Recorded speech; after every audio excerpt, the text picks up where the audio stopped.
우리 요한복음 20장 24절부터 29절까지의 말씀 천천히 한음성으로 함께 읽도록 하겠습니다. 12 제자 중에 하나로서 디두모라 불리우는 도마는 예수께서 오실 때에 함께 있지 아니한지라.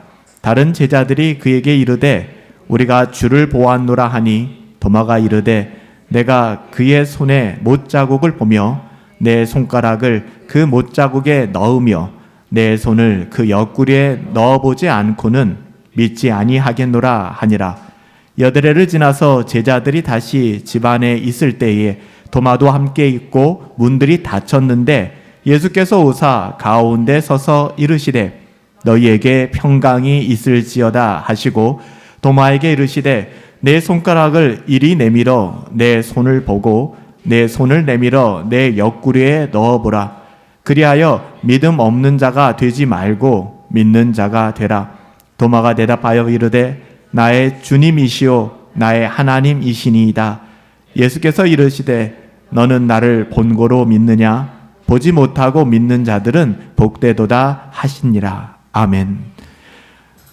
오늘 요한복음 20장 24절부터 29절까지의 말씀을 가지고 의심에서 믿음으로 라는 제목으로 하나님의 말씀을 함께 상고하도록 하겠습니다. 우리가 성경을 읽다 보면 성경에 많은 사람들을 만나게 되는데요. 특별히 도마는 예수님의 제자였음에도 불구하고 2000년 교회 역사 속에서 굉장히 오해를 받았던 사람이기도 합니다. 억울할 만해요. 왜냐하면 도마 하면 우리가 떠오르는 것이 토마스죠. 토마. 이 도마는 좀 의심이 많은 사람, 예수님을 의심했던 사람으로 우리가 그렇게 알고 있습니다. 오늘 본문은 의심 많은 제자로 알려졌던 도마가 어떻게 보면 참 억울할 만하겠다라는 것을 보여주는 대목인데요. 부활하신 주님께서 그의 신앙 고백에 대한 이야기들을 담고 있기 때문에 그렇습니다. 사실 도마라는 이름은 12제자 가운데 그리 명예로운 이름은 아니죠. 그렇게 존경받을 만한 이름은 아닌 것으로 여겨져 왔습니다. 말씀드렸듯이 부활하신 주님께서 그날 저녁에 제자들이 함께 모인 그 자리에 공교롭게도 도마만 그 자리에 없었어요. 이게 정말 두려운 대목이거든요. 부활하신 주님이 제자들에게 나타났는데 거기에 누가 없었다? 도마만 없었습니다. 그래서 도마는 다른 제자들이 다 부활하신 주님을 만났을 때 주님을 못 만났어요. 그러니까 제자들이 도마야 우리가 주님을 만났어 하니까 도마가 기껏 하는 이야기가 내가 직접 내 손으로 예수님의 상흔을 그 상처 입은 십자가에 못 박히셨는데 그분이 다시 살아나셨다면 못자국이 있을 거 아니냐. 내가 내 손으로 그 못자국을 만져봐야겠다. 그 깊게 찔린 창자국, 그래서 물과 피가 다 쏟아지셨는데 그거 내가 손을 넣어보지 않고서는 나는 믿지 못하겠다라고 대답을 했어요. 이 대답 때문에 도마는 지난 2000년 교회 역사에서 의심 많은 사람의 대명사로 알려졌습니다. 하지만 도마는요, 의심으로 끝난 인생만을 살다 가지는 않았어요. 그는 예수님의 제자 가운데에서 어느 누구도 하지 못했던 정말 최고의 신앙 고백을 했던 것이 도마입니다. 그럼에도 불구하고 이 충격이 너무 컸던 것 같아요, 우리는. 그래서 도마하면 의심 많은 사람, 의심 많은 도마라고 하는데 여러분, 도마는 진짜 복된 사람이었어요.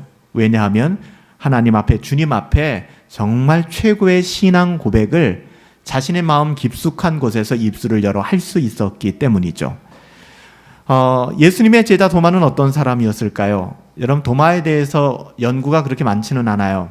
왜냐하면 도마에 대해서도 여러분 잘 많이 들어보지 못했을 것입니다.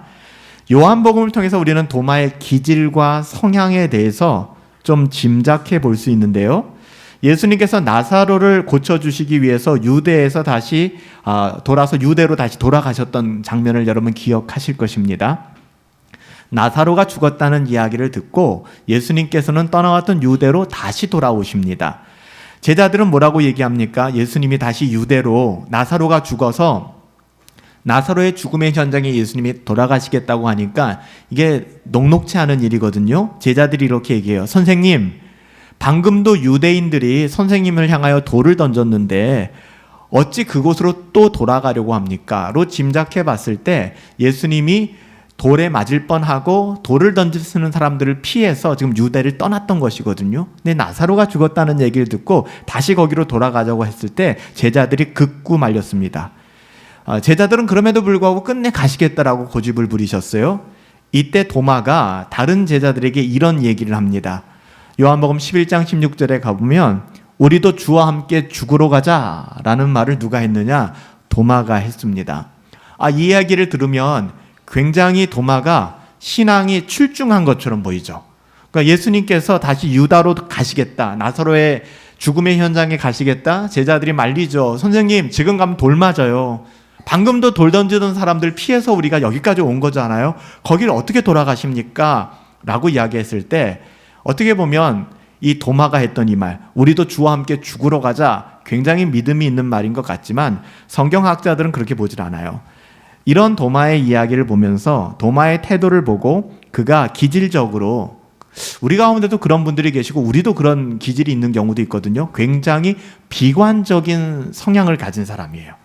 전 MBTI를 한 번도 해본 적이 없고 잘 몰라요. 그렇지만 뭐로 표현할 수 있을까요? 아마 여러분들은 딱 떠오르는 기질들이 있을 겁니다. 굉장히 어떤 일을 만났을 때 소극적이고 소시민적이며 그리고 굉장히 비관적인 태도를 갖는 거예요. 그리고 약간은 우울한 성향을 가지고 있는, 그게 바로 도마였습니다.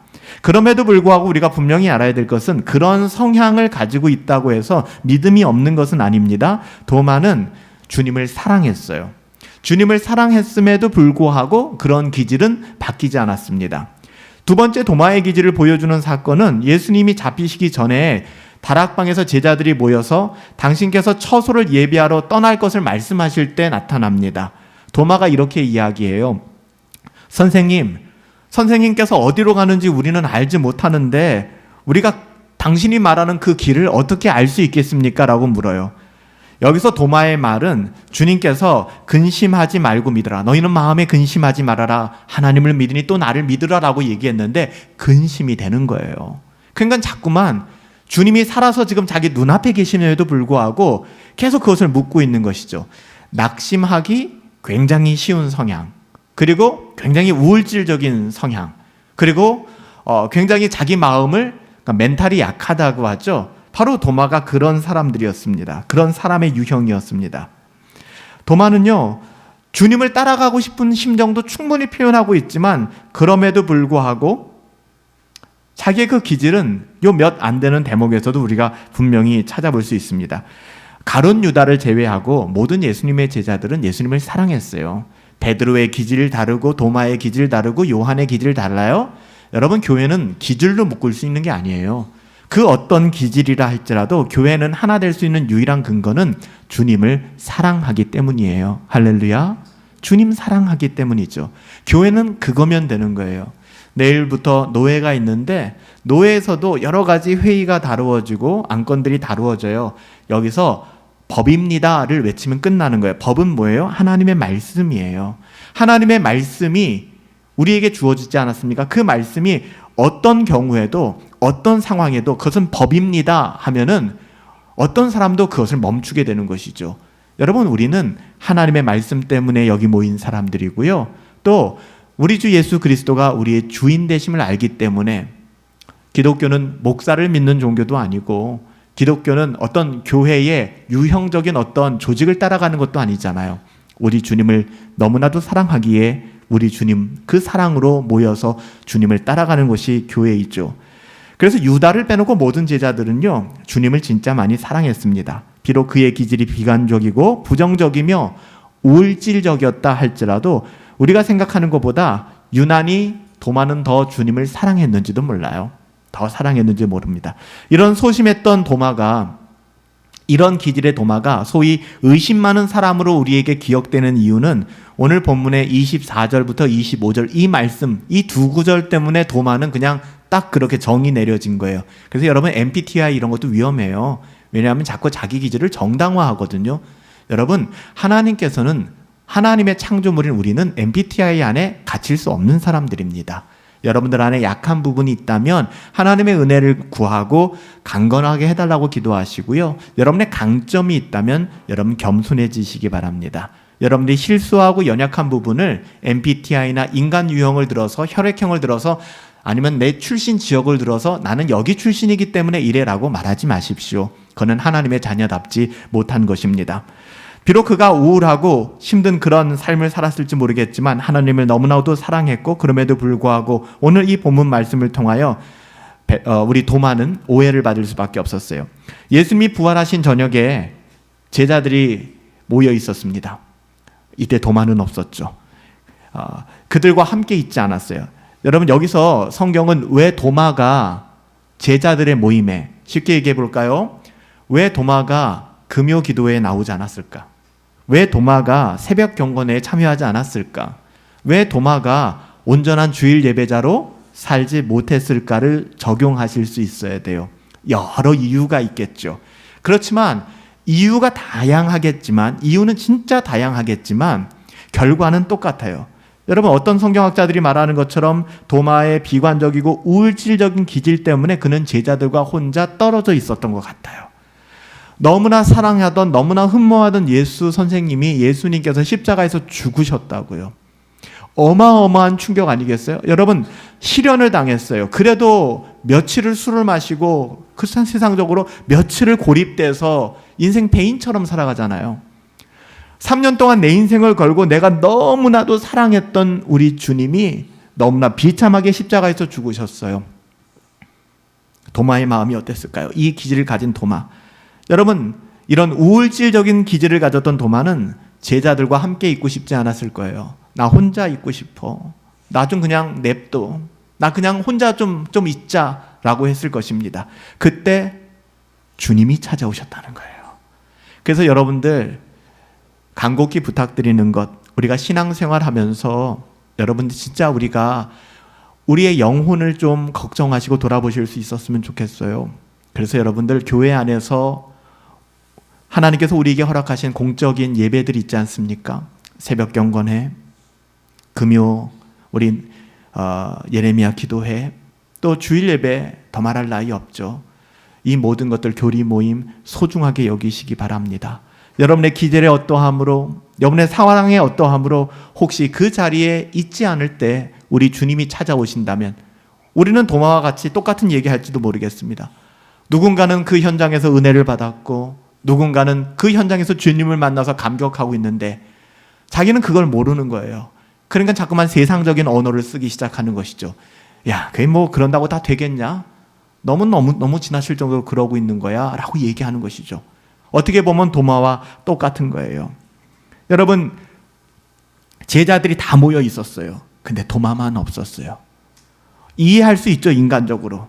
이해할 수 있어요. 그의 기질이 그러니까, 그의 상황이 그러니까. 그런데 도마가 했던 실수는 너무나 컸던 것이죠. 거기서 하지 말아야 될 말들. 야, 은혜가 뭐 밥 먹여주냐?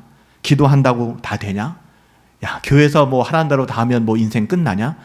우리가 이 세상 그렇게 사는 거 아니잖아 라는 논리가 우리 안에 계속 남아있는, 도마가 지금 그 이야기를 하는 거예요.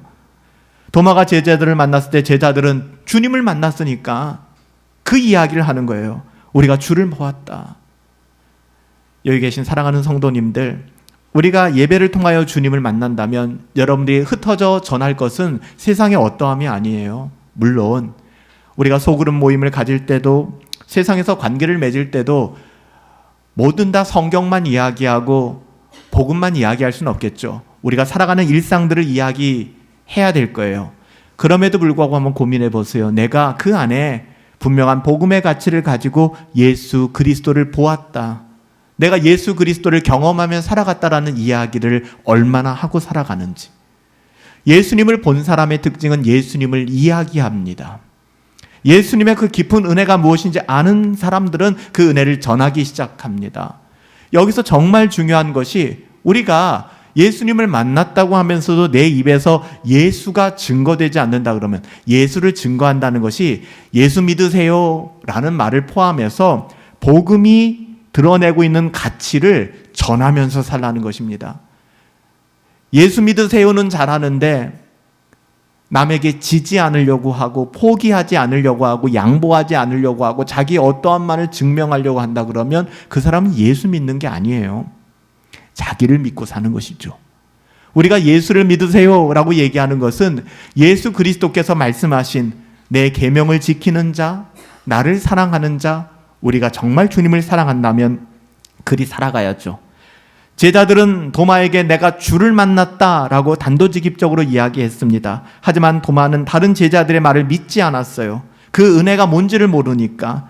그리고서 기껏 한다는 이야기가 내가 보고 만져보아야 믿겠노라는 말도 안 되는 너무나도 끔찍한 그런 이야기를 하는 것이죠.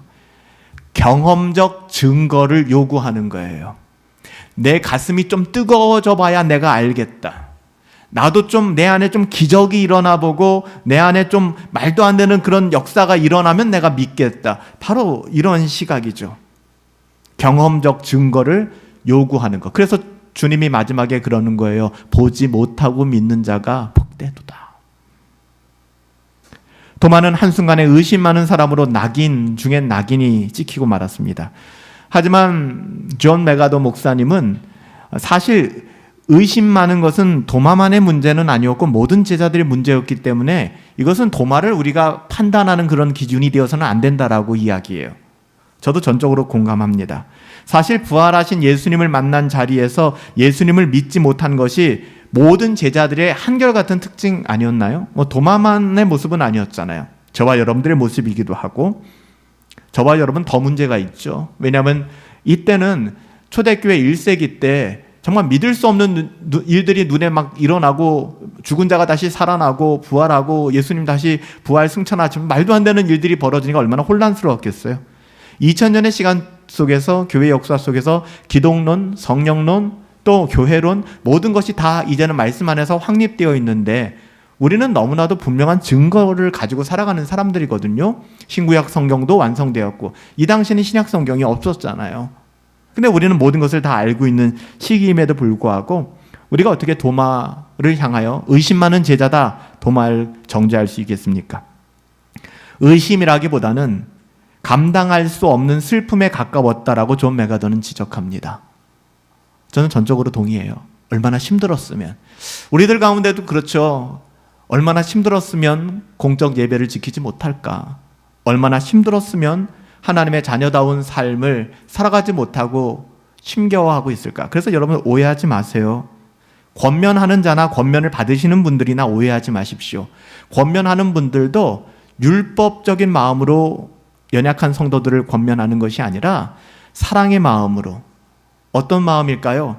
그렇게 살아가는 것이 하나님의 자녀답지 못하고 하나님의 자녀답지 못하다는 것은 너무나 비참한 삶이기 때문에 여러분 오늘 도마의 모습을 우리가 볼 때 얼마나 비참한가요? 주님 부활하셨는데 사망의 권세를 깨시고 부활하셨는데 비아냥거리면서 내가 만져봐야 믿겠어. 니들이 너무 예수를 열렬히 사랑하다 보니까는 이제는 헛소리도 하는구나. 뭐였어 너희들이. 이런 얘기를 하는 것이죠. 이때 도마를 정죄하는 것이 아니라 긍휼한 마음으로 그를 위하여 기도하고 우리는 우리가 만난 예수님을 있는 그대로 전하면 되는 거예요. 할렐루야. 여러분 이것이 전도입니다. 오늘날 전도가 어그러져서 그냥 교회에만 데려다가 앉혀놓으면 그게 전도라고 생각합니다. 그래서 메가처치를 이루고 인산인해를 이루고 근데 정작 교회가 들어선다 그러면 민원이 발생하고 불법 주차부터 시작해서 소음 감당할 수 없는 일들이 벌어지는 것이죠. 거기에 대해서는 전혀 무책임한 예배에 참석한다는 이유로 주차하면 안 되는 지역에 버젓이 주차를 해놓고 전화번호도 남겨놓지 않는 거예요. 여러분 우리가 하나님의 자녀답게 살아간다는 것은 다른 것이 아닙니다. 기본적인 상식도 이루지 못하는 가운데 오늘날의 기독교가 얼마나 타락했는지를 보게 되는 거예요. 저와 여러분들 정말 오늘 이 도마를 통하여 우리의 신앙을 다시 한번 돌아볼 수 있게 되길 바라요. 우리가 도마를 통해서 얻을 수 있는 교훈은 여러분 고립된다는 것. 우리가 혼자 있는다는 것은 신앙생활에 있어 독입니다. 더 독은 뭔지 아세요? 더 독은 믿음의 사람들을 만나지 않고 세상 사람들을 만난다는 것입니다. 이건 독이에요. 왠지 아세요? 우리 주님이 그러셨잖아요. 한 영혼이 귀신이 들렸는데 그 귀신을 쫓아내 주셨어요. 그 다음에 그가 성령 하나님으로 충만함을 받지 못하니까 7 귀신이 더하여 들어오게 되는 것이죠. 고립되어 있다라는 것은 내 마음을 비우고 있다는 것입니다. 근데 고립되어 있으면요, 우리 영혼은 중간 지점이 없어요. 세상의 가치, 마귀의 생각이 들어가거나 하나님의 생각이 들어가거나, 이건 파이 게임입니다. 이거는 우리가 그렇게 될 수밖에 없어요. 성령의 충만함을 받지 아니하면 우리는 빈 가슴을 살아가는 것이 아니라 세상의 가치로 가득 채워집니다. 근데 우리가 어떤 이유에서든 교회를 떠나게 되고, 심지어는 믿음의 사람들과의 교제를 떠나게 돼서 세상의 가치관을 가진 사람들과 만나게 되다 보면 나도 모르는 사이에 나는 세상의 가치관에 전도당합니다. 그리고 그것이 옳다고 생각하고요. 그리고 그것이 왜 이렇게 재미있고 좋은지 모르겠어요. 왜 그럴까요?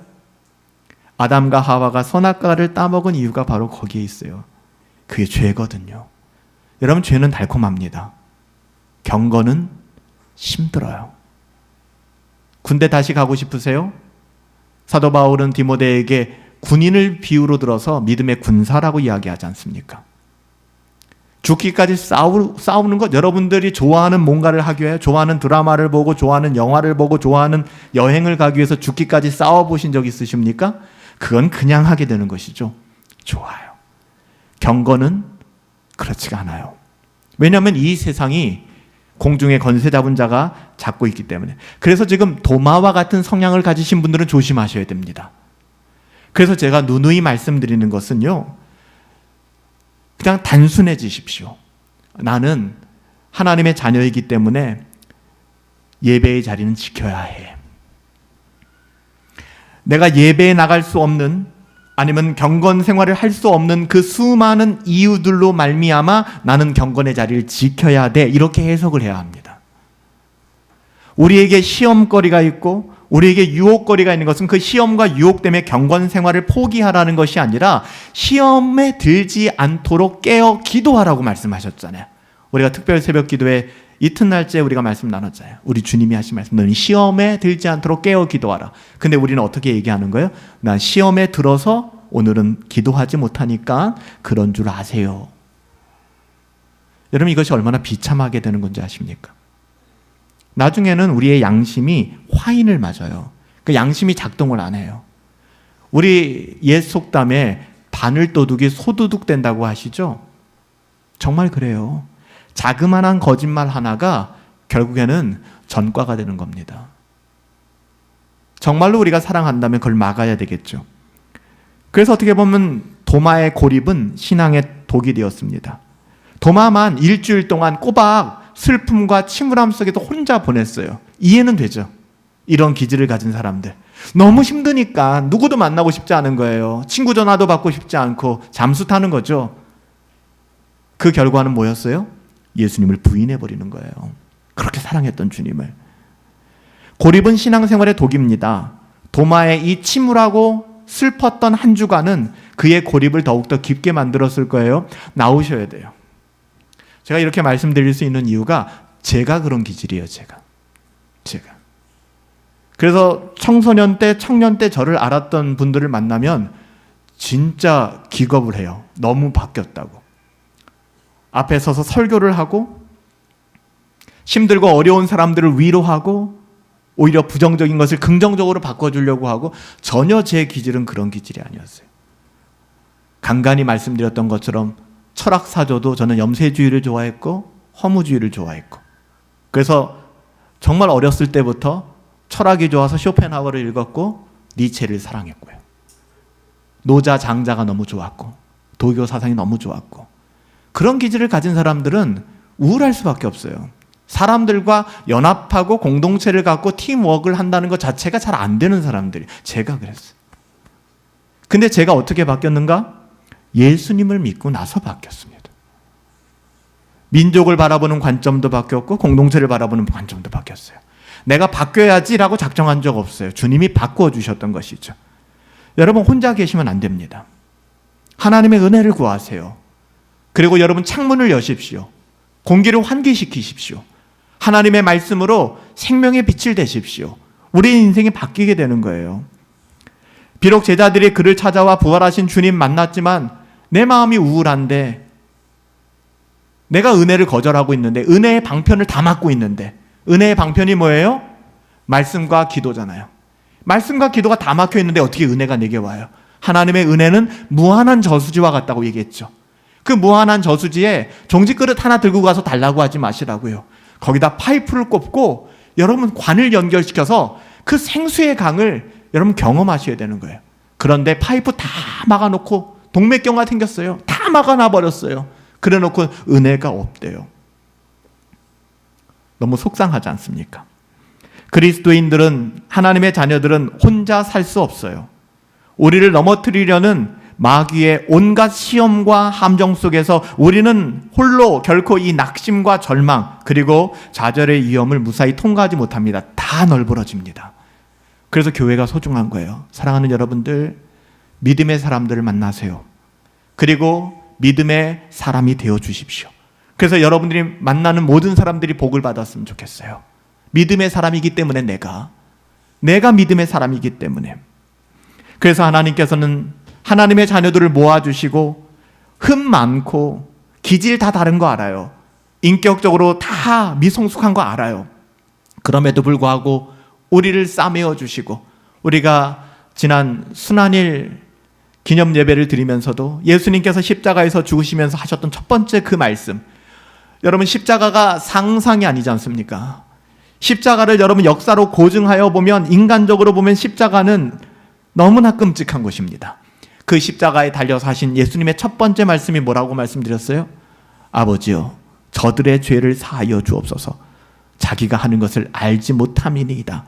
어떻게 이런 고백이 나올 수 있을까? 예수님의 DNA는 우리와 뭔가 다른 인간인가? 아니에요. 우리가 똑같은 인간성을 가졌는데 예수님 어떻게 그렇게 고백할 수 있을까? 밤이 맞도록 기도하시며, 잡히시기 그 전날도, 잡히시는 그날 밤도 겟세마네에 기도하시며, 제자들은 뭣도 모르니까 예수님 잡으러 오니까 칼을 빼어들고 대제사장의 종 말고의 귀를 자르며 어리석은 짓을 하잖아요. 예수님이 하신 말씀이 뭐였어요? 이 어리석은 제자들아, 내가 힘이 없어 잡혀가는 줄 아니? 똑같아요. 우리 하나님의 자녀들은 힘이 없어 무시당하는 게 아닙니다. 여러분, 때로 살아갈 때 믿음 좋은 사람들을 만나면 바보 같아요. 다 속아요. 다 좋대요. 다 맞춰줘요. 호구가 아니에요. 자기 것 주장할 줄 몰라서 그러는 거 아닙니다. 내 것 아깝지 않아서 그러는 거 아니에요. 그 삶이 가치 있고 의미 있다는 것을 알기 때문에 짐 엘리엇이 고백했던 것처럼 영원한 것을 위하여 영원하지 않은 그것쯤 포기하는 것은 어리석은 사람이 아니다. 진짜 지혜로운 사람은 영원한 것을 위하여 영원하지 않을 것을 기꺼이 포기하는 사람이다 라고 이야기하잖아요. 우리가 하나님의 자녀들과의 교제를 소홀히 하면 안 됩니다. 그래서 여러분, 주일날에도 오늘은 없지만 소그룹 모임까지 가지세요. 주중에 믿는 사람들끼리 만나세요. 만나서 세상의 쾌락만 탐닉하지 마시고, 세상의 어떠함만 얘기하지 마시고 예수님의 사랑을 이야기하세요.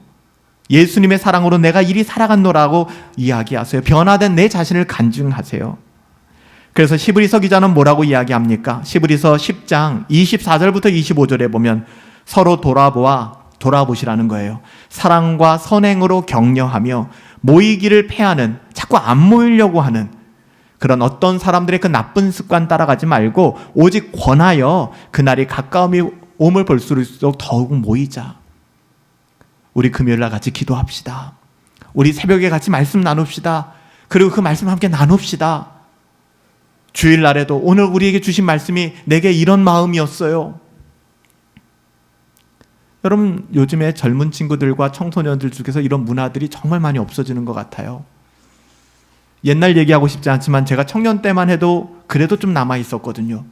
만나면 큐티를 나누고 말씀을 나누고 설교를 적용하고 그리 살아가자고 애쓰고, 완전히 분리돼 버린 것 같아요. 개토 공동체라고 하죠. 사회적으로 개토 공동체. 자기들끼리만 모였을 때만 자기들의 어떠함에 영향력이 있지, 나가면 아무 영향력이 없는, 그냥 세상처럼 살아가는. 혹시나 우리 가운데 도마 같은 성향을 가지신 분들이 계신다면 자기를 합리화하지 마시고 문을 열고 나오시기 바랍니다. 성도의 교제는 너무너무 중요해요. 또 교회는 갈라디아서에서 사도 바울이 권면한 것 같이 도마와 같은 형제들을 잘 섬길 수 있어야 돼요. 아, 저 스타일 나랑 맞지 않아. 아, 쟤 진짜 짜증나. 아, 쟤 진짜 너무 힘들어. 여러분 그렇게 이야기하지 마세요. 여러분, 우리는 예수님 앞에서 그렇게 말할 수 없는 사람들입니다. 우리는 예수님을 십자가에 못 박은 사람들이에요. 자꾸만 유체 이탈 화법을 쓰지 마세요. 예수님이 아버지여 저들의 죄를 사하여 주옵소서, 자기가 하는 일을 알지 못함이니이다는 우리를 향하여 한 말입니다.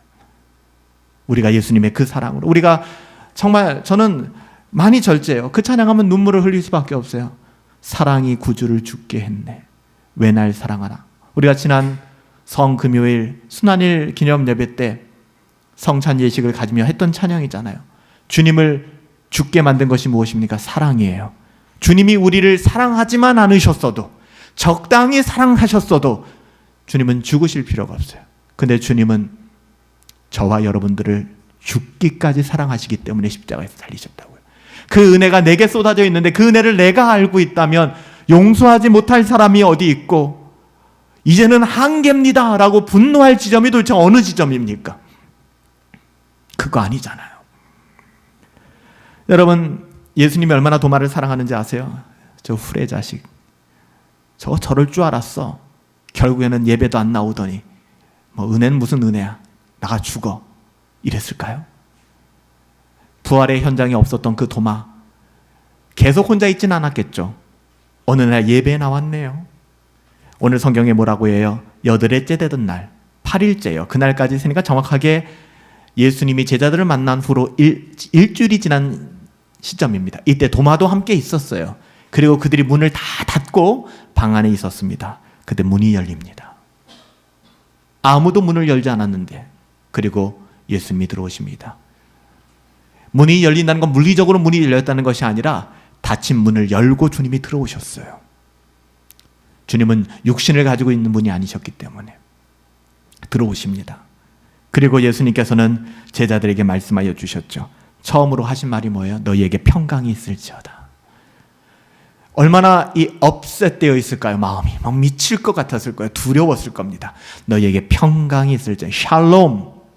샬롬이라는 이 히브리어는 영어로 정확하게 번역할 수는 없지만 피스는 아닙니다. 왠지 아세요? 우리가 샬롬을 평강으로 번역하잖아요. 이 샬롬은 more than, 이 의미가 있어요. 그러니까 샬롬이라고 하는 것이 우리의 마음에 적용되면은 우리의 마음이 막 불안하고 두려웠던 마음이 평정심을 갖는 것, 그 샬롬. 농부들에게 샬롬 하면은 농사가 대박 나는 거예요. 아름다운 소산을 얻게 되는 것입니다. 샬롬이라고 하는 것이 무엇이든지 그 의미에 순기능을 더한다는 의미가 있는 거예요. 예수님이 찾아오셔서 그들의 신앙을 샬롬으로 축복하십니다. 그리고 두려웠던 그들의 마음속에 평강이 있을지어다. 사실 첫 번째 오셨잖아요. 제자들 만나 주셨잖아요. 두 번째 오셨던 이유는 오로지 도마 때문이에요. 오늘 여러분들에게 부족한 종을 통하여 부활주일 이 메시지를 던져주는 것, 그냥 늘 하는 말씀이지 라고 이야기하지 마시고, 하나님이 예정하시고 택하시고 섭리하사 바로 이 메시지를 통하여 들어야 될 부분이 있는 바로 여러분들을 향하여, 한 사람을 향하여 주님 말씀하심을 기억하시기 바라요. 예수님은요 11제자를 위해 오신 것이 아닙니다. 도마를 위해 오셨어요.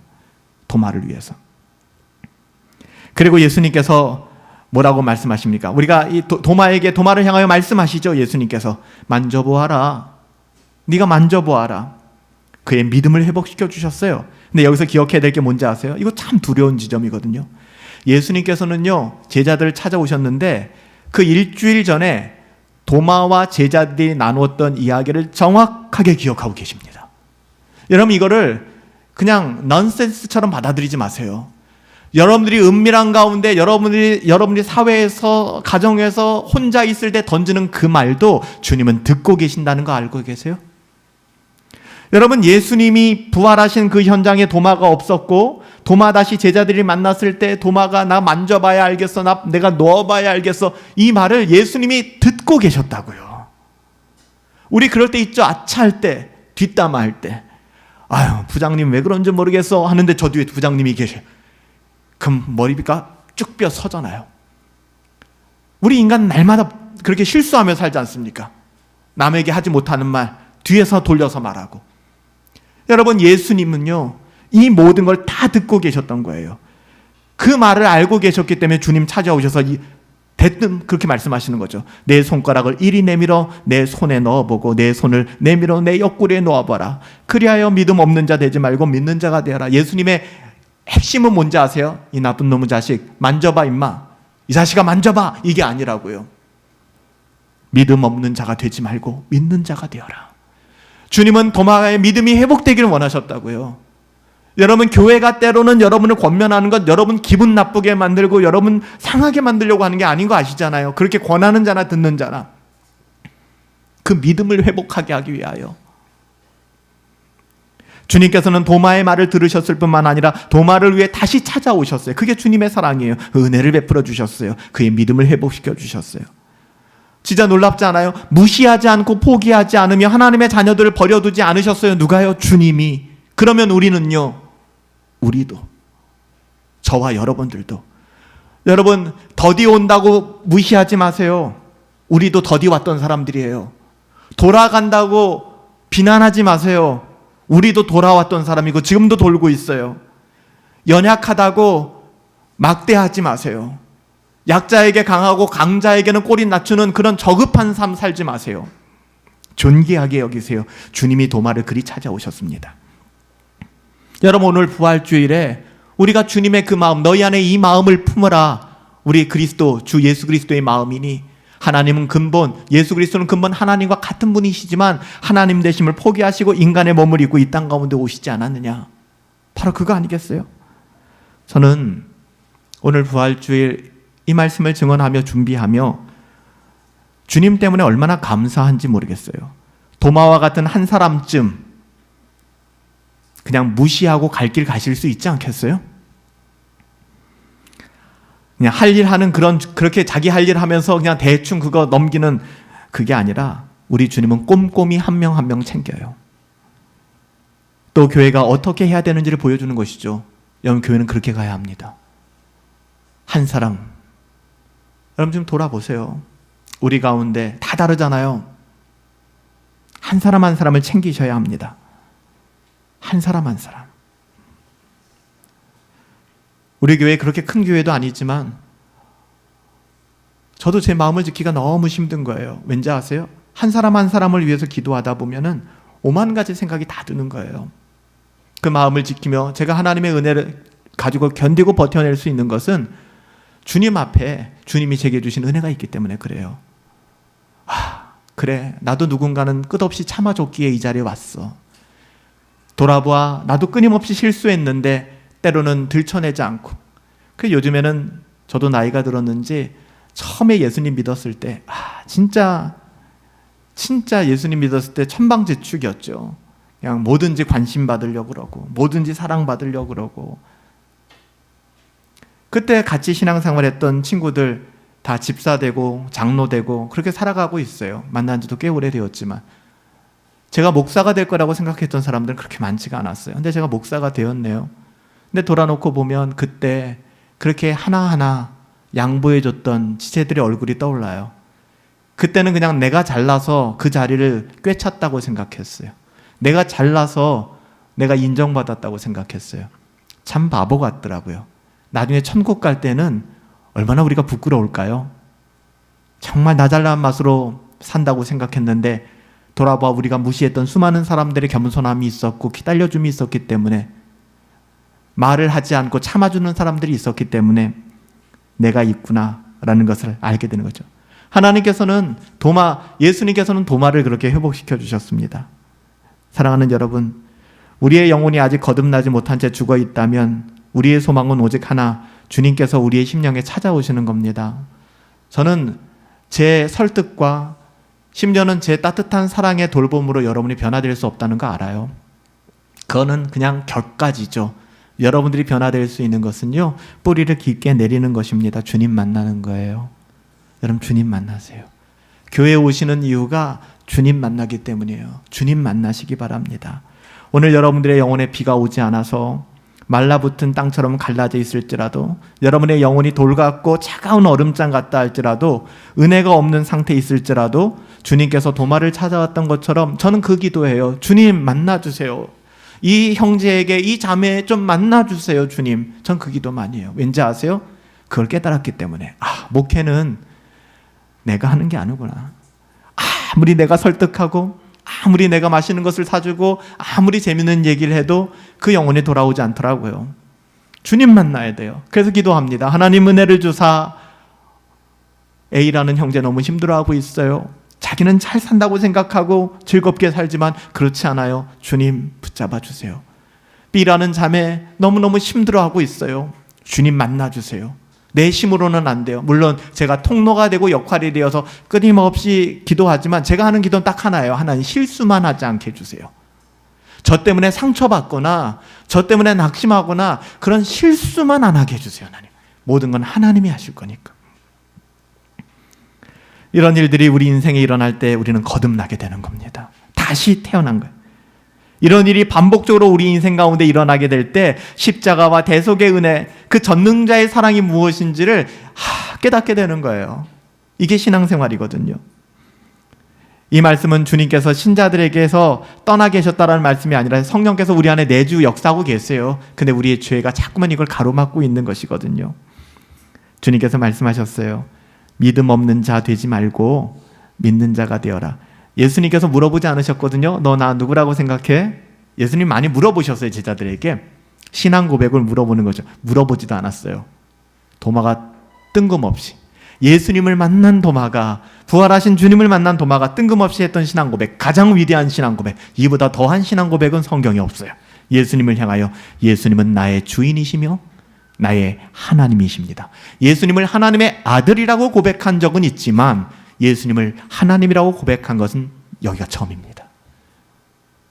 주님을 만난 도마. 저는 여러분들의 낮아짐과 여러분들의 섬김이 언젠가는 여러분들은 불가능이다. 저 사람은 안 돼. 저 기질은 나하고 안 맞아. 라고 생각하는 그 사람이 여러분의 낮아짐과 여러분의 섬김으로 언젠가 복음을 듣고 주 예수 그리스도를 만나 예수님은 나의 주인이시며 나의 하나님이십니다 라고 고백하게 되지 않을까요? 제가 이 자리에 서 있는 것처럼. 제가 이 자리에 서 있는 것처럼. 도마의 고백은 단지 예수님의 부활 사건에 대한 믿음이 아니죠. 주님 다시 살아나셨군요가 아니죠. 예수님에 대한 궁극적인 신앙 고백을 하고 있는 것입니다. 제임스 몽고메리 보이스 목사님은 이 부분을 강론하시다 요한복음의 최정점이 바로 도마의 고백이다라고 이야기합니다. 오늘은 부활주일이에요. 주님이 부활하셨다라는 사실과 더불어 여러분 부활하신 주님을 어떻게 고백하십니까? 어떻게 고백하고 계십니까? 우리는 오늘 의심 많은 사람으로만 알려져 있던 도마를 통해 성경 전체에서 가장 탁월한 신앙 고백을 듣고 있지 않습니까? 여러분, 이 고백이 저와 여러분들의 고백이길 믿습니다. 주님을 도마와 같이 고백할 수 있기를 바라요. 물론 열쇠는 주님이 찾아오시는 겁니다. 학습으로 되지 않아요. 모방으로 되지 않아요. 학습과 모방으로 된다 그러면 이 사람은 금방 포기합니다. 금방 포기해요. 학습과 어떤 모방이 아닌 내가 주님을 만나야 됩니다. 주님 만나면 돼요, 여러분들. 그러면 안 바뀌어요. 주님을 만나지 않고 내 지성으로, 이성으로, 생각으로, 경험으로 자꾸만 이것을 모방해 나가니까 결국엔 내 마음에 와닿지 않은 주님 버리는 겁니다. 경건을 버리게 되는 거예요. 주님께서는 이런 도마 같은 인생, 우리들의 인생 절대 거절하지 않으세요. 주님 끝없이 우리의 문을 두들고 계십니다. 만일 여러분이 부활하신 주님만이 여러분이 살아나고 여러분의 심령이 회복되어지고 여러분 안에서 믿음을 만들어낼 뿐만 아니라 믿음을 견고하게 하는 열쇠라는 사실을 인정하고 주님만 바라보신다면 주님은 여러분들을 찾아오실 겁니다. 가난한 심령. 그래서 복이 있도다. 심령이 가난한 자여 복이 있도다. 천국이 저희의 것입니다. 마음이 가난한 자. 하나님의 나라를 볼 거라고 말씀하셨잖아요. 주님이 약속하셨잖아요. 오늘 부활주일, 오늘 예수님 부활하신 거 아니잖아요. 2000년 전 예수님은 사망의 권세를 깨시고 부활하셨고 부활하신 주님은 하나님 우편에 앉아 우리를 위하여 중보하고 계십니다. 우리의 연약함을 아시기 때문에 그분은 나귀를 타고 예루살렘 성에 보잘것없이 입성했지만 그분은 말을 타고 공의의 왕으로서 오실 것입니다. 우린 그날을 사모하며 살아가는 거 아니에요? 잠자는 자의 첫 열매가 되셨잖아요. 성경은 죽음을 잠잔다라고 얘기하잖아요. 죽음을 깨고 부활하신 첫 번째 분 예수 그리스도. 잠자는 자의 첫 열매가 되셨고 다음 열매들은 우리들이잖아요. 그래서 이 땅에서의 삶이 전부가 아니라 우리는 부활의 신앙을 믿고 사는 사람들 아닙니까? 이 은혜가 저와 여러분들 가운데 함께 하기를 예수님의 이름으로 축복합니다. 오 주님, 믿음 없고 연약하고 이기적이기만 한 저희들의 영혼에 찾아오시옵소서. 그래서 저희로 주님의 상처를 보게 하시고 죽기까지 저희를 사랑하신 주님의 그 은혜와 사랑을 깊이 느끼며 경험하며 돌같은 굳어져 버린 우리의 심령이 녹아지게 하시고 얼음 같은 우리의 심령이 봄날의 시냇물처럼 풀어지게 하옵소서. 그렇게 우리들의 영혼을 소생시켜 주시고 주님을 사랑하는 마음이 일어나게 하옵소서. 그리고 오늘 우리에게 주신 이 말씀처럼 도마처럼 다시금 나의 주, 나의 하나님 이렇게 고백할 수 있는 은혜를 허락하여 주시옵소서. 우리를 너무나도 사랑하신, 사랑으로 인하여 죽으신, 그리고 죽음의 권세를 깨시고 부활하신 예수님의 이름으로 기도하옵나이다. 아멘. 우리 같이 한번 준비하신 연보 하나님께 헌상하여 우리 감사의 연보를 주님께 올려드리십시다.